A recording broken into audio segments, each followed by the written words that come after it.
Hey everyone, welcome back to my channel where we talk about all things fitness and exercise related. Today's video is all about isometric training, which is an often overlooked type of training that can be incredibly beneficial for muscle strength and hypertrophy. So, whether you are a seasoned athlete or just starting out, this video will give you some insights into how isometric training works and how to incorporate it into your workout routine. 1. Can a training program solely consist of isometric training? Yes, it is possible to build a training program solely on isometric training. Isometric training involves the generation of muscular tension without any movement of the joints, and it can help to increase muscle strength and hypertrophy by setting a bar to half squat height, putting 110% of your squat 1RM on it, and pushing as hard as you can into it. You can remain motionless but get all the benefits of hypertrophy. However, this approach may not be the most optimal for muscle growth, as directly experimental comparisons of partial ranges of motion and full ranges of motion in humans almost always favor fuller ranges of motion for hypertrophy, suggesting indirectly that isometrics are less stimulative. 2. Does isometric training stimulate muscle growth in humans? Isometric training has been shown to produce robust hypertrophy in animal models and rehabilitation settings. However, direct experimental comparisons of partial ranges of motion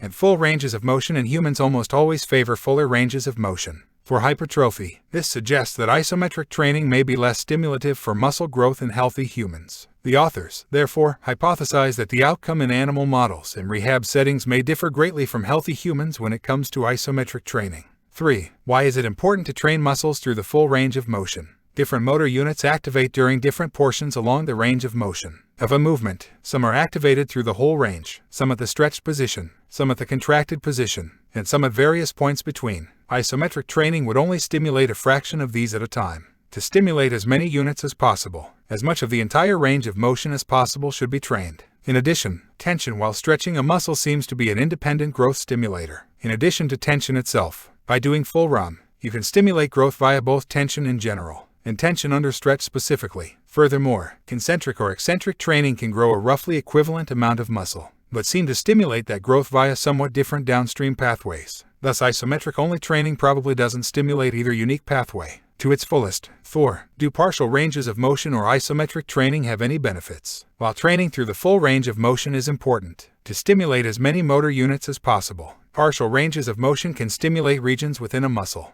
or muscle group preferentially. This means that in some cases, partial ranges can be useful in targeting specific areas of the muscle for hypertrophy. On the other hand, isometric training can preferentially target certain muscles or parts of muscles that full ROM training cannot. For example, peak contraction in rowing movements is a good example of how isometric contraction.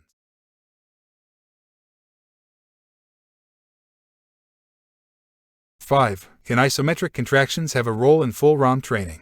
Yes, isometric contractions can have a role in full ROM training. For example, peak contraction in rowing movements. However, this dynamic describes a minority of training situations. It is better to train through the full range of motion, as this approach stimulates as many motor units as possible, while limiting the range of motion can be useful in targeting specific areas of the muscle, or reducing the load that is too understimulative for the remainder of the movement. It may not be the most optimal approach for overall muscle growth. Thanks for watching this video and learning about isometric training. Remember that while it's possible to build a training program solely on isometric exercises, it may not be the most optimal approach for muscle growth. By training through the full range of motion, you can stimulate as many motor units as possible, which is essential for achieving maximal hypertrophy. If you enjoyed this content, please don't forget to hit the like button, share this video with your friends, and subscribe to my channel for more informative videos like this. And see you next time.